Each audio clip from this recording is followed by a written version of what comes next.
All right, let's talk about recovering from trading losses. How do we go about doing so? I've talked about this in a video before about, and I showed examples about cutting losses early enough so that you don't, incur much drawdown. This allows us to be able to get out of a trade and not only do that, but protect our capital. So getting out of the trade early enough so that we don't you don't have to run the risk of losing more than we really want to, right? That's why you want to set up a stop loss and put it in place. That's a measure of protection for you. But I showed examples about how to get out of a trade earlier, okay, or sooner than the market actually coming back and hitting your full on stop loss. Because if you understand how the market moves and you are into, say, for example, a high probability setup, and then the market comes back against you, you should already understand and know that, hey, this is probably not going to work out. Let me go ahead and cut it early so that I'm not taking a full on tap, a full on stop hit, right? That's just going to be able to secure you to move forward into possibly looking for another setup. So maybe you taking your first trade is a bad trade, and then you take in, you got out early enough. You minimize some of the risk there to where you're not allowing the market to take from you any more than you're looking for it to take from you if it comes back against you. And then so basically you cut your losses early enough to be able to get into a second trade and make up the difference of that small loss you may have made and pick up bigger gains to be able to make profit. Now, I talk about that, taking one trade or two trade setups a day is really all you really need to grow a small account. And that's honestly speaking. Now, again, it's also going to depend on your profit areas, meaning where you're looking to take profit at. You do want to allow yourself to be able to make some profit. So look for key or high quality setups or high probability setups just as well, to where you can get into the market and kind of let the market run for you a little bit. Maybe even look for a 1-to-1 or 1-to-2 type opportunity, that risk to reward, so that you can capitalize on the trade versus just looking for a few tick scalp. I stopped doing that I stopped doing that sometime in the past, because what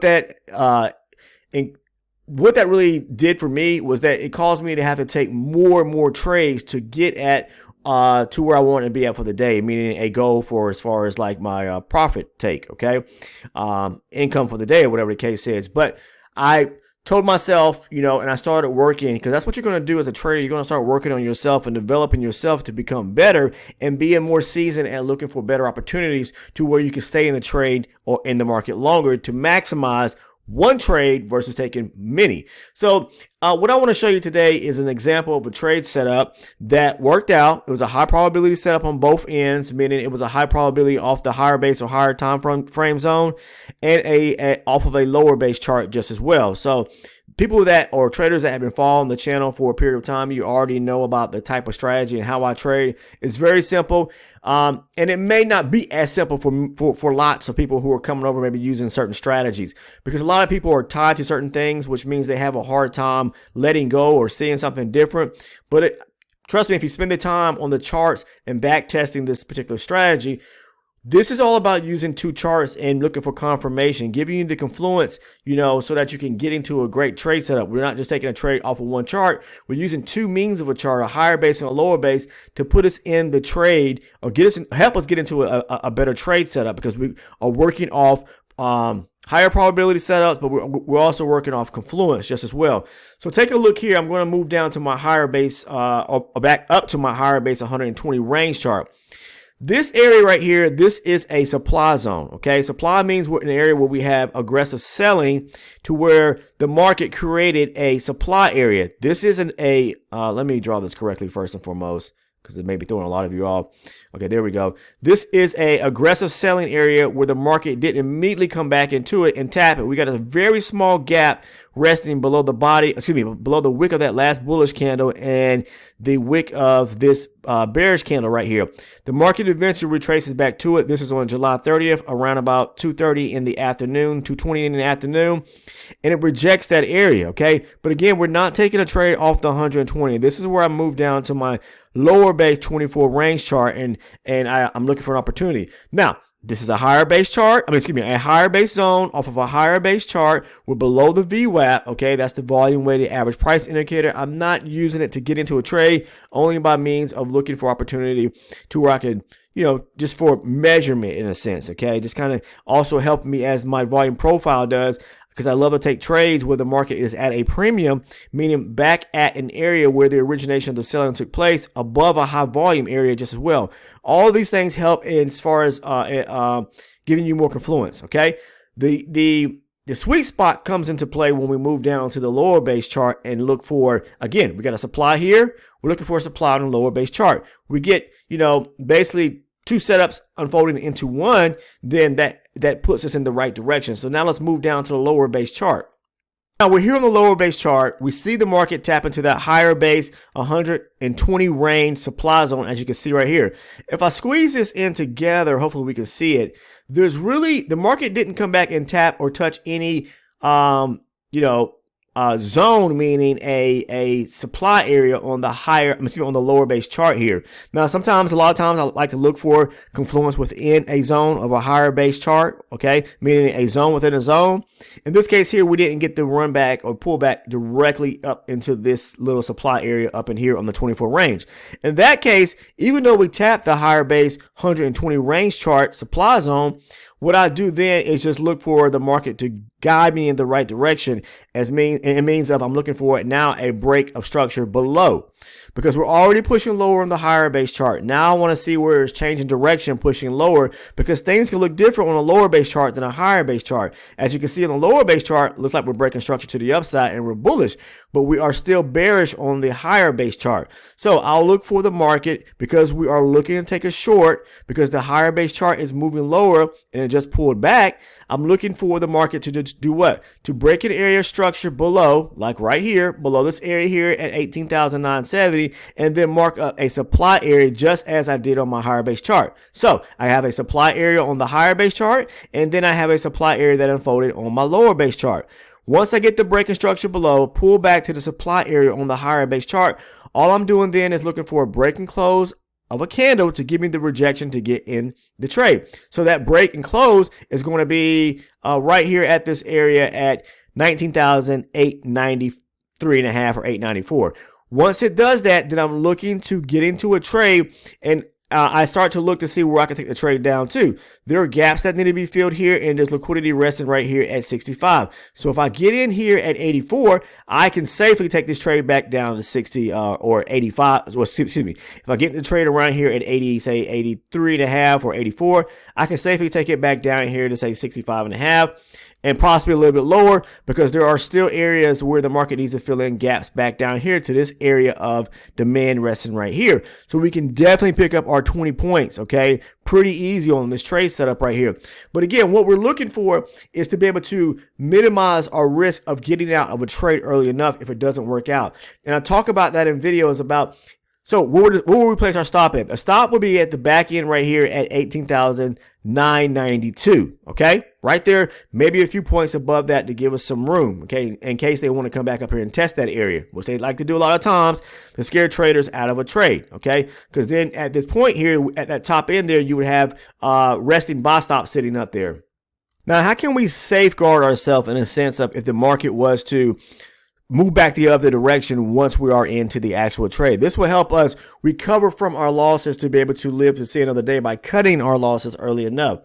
If the market gives us the break and close of the candle, well, let's say for the example right here, I would get an aggressive on a trade like this more so if I see two bearish candles to the downside. But if you're waiting for that break and close of that last bullish candle, maybe you didn't get into a trade to about around here about 80, okay? So let's say the market breaks below and we get the break and close of the candle.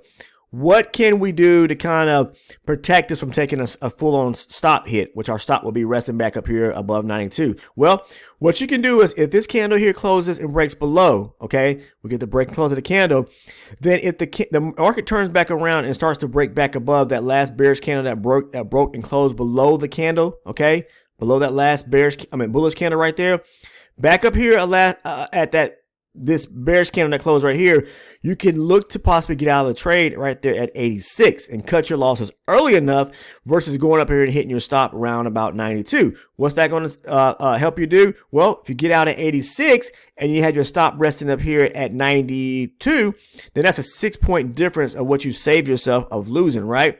Even if you allow the market to come back a little bit further than that and you didn't get out to where it started to break and start breaking above this second bearish candle to the downside right here at 90, okay, well, still you save yourself 2 points of stop, or maybe even more than that in a sense, because I talk about, allowing or giving yourself some room, not placing your stop tick to tick at the back end where the market started rejecting. Okay, so maybe you got a 2-point stop above that, sitting back at 94. So then at that case, if you got out around 90, then you have allowed yourself to get out the trade 4 points earlier. It's all about risk management and cutting the loss earlier, okay, so that you can recover from that loss. If you take a one where you minimize that loss, and then the next trade setup looking just to cover that small loss you made, and then possibly look for longer runs or bigger moves to be able to maximize on your profits, which you would have done so if this trade would have worked out, okay? Which it did work out. I'm not saying if it did, but it did. But if you someone that got scared and you jumped out of this trade here, where it started to close back above, and lots of times they'll do that. They should just be mindful that they'll come back after breaking the candle, come back and maybe break above this candle here, or maybe even possibly here. Sometimes they'll come back and test this stop up here or this area above here, because they know sellers have I should say right here, they know that people have their stops resting in this area right here, so they may test that area, at least approach it to stop you out or to scare you out of a trade, and then it goes back in your direction. They do that. Sometimes, a lot of times, they'll come back and actually just grab that area because they want to grab liquidity before pushing the market lower. The market's going to do what it wants to do. We're trading based on what we see in high probability setups, and this being a high probability setup because we have a higher base supply setup and a lower base supply setup just as well. So I would aim for liquidity at this end here at 965, and then for it to come down and test this demand area here at 60. So if you got out to most of your contracts out at 965, you could also pick up another 5 points to fill in the voids or the gaps back down here to this demand zone resting below off the lower base chart. So hopefully that makes sense about, in reference to cutting in the losses early enough. If you're someone that maybe has a small account and you want to get out before it hits your stop because you don't want to take on the additional drawdown or whatever the case is.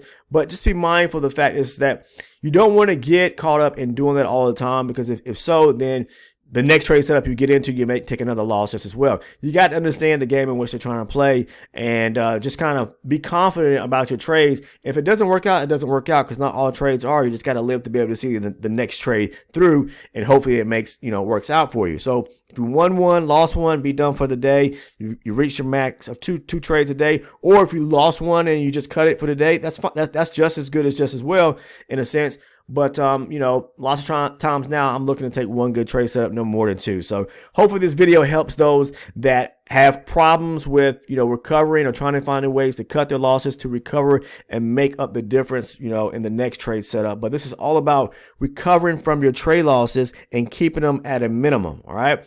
Outside of that, guys, I really appreciate each and every one of you tuning in and watching the actual videos. If you're a first-time viewer or subscriber, please take the time to go ahead and sub below by clicking on the subscribe button. Make sure to turn on all your post notifications, because you don't want to miss any of the valuable content or information that I post within the videos. I've got tons of free valuable content throughout the channel with loads of video content just as well. If you're someone that's interested in wanting to get the backdoor access to the private community, where I go into more detail about trade setups, meaning where to place your TPs at your profit targets at, stop losses, going into depth about the trade setups, trades that I've taken and I posted over in the Discord community, you may want to think about becoming a elite channel member. And all you got to do is scroll down to the description portion of the video. You'll see a link there titled, I think it's becoming an elite member. It's the second link right below the Discord link. The Discord is free if you want to join. To become an elite member, it's only $6.99, but you gain access to additional video content within a private community. And I want to thank everyone that supports my efforts as a content creator, because that's what you're doing, is supporting my efforts by, enrolling or subscribing to the Elite Channel membership program. But you get the trade breakdowns, okay, where I go into detail about setups. So it's like as if you're getting the training right next to me and I'm walking you through these setups in my mindset. But you also get the video playlist and various other video content, like I did a great video on market structure, because market structure is king and it's very important. Without it, you will not probably make it in the business of trading. So it's there if you choose to become an elite member. I highly recommend it because there's lots of valuable content within those videos. And, hey, you can come over to the Discord community and post and ask how many of the fellow members there, or ask members, do the videos or becoming an elite member, does it help out as well? Do yourself that favor, okay? Become an elite member. Outside of that, that's all I have for you guys today. I definitely, again, thank each and every one of you for watching the videos. And if you found value in today's video, please do me a favor and drop a like by clicking on that thumbs up button here on the video. Take care and have a great, great, great day.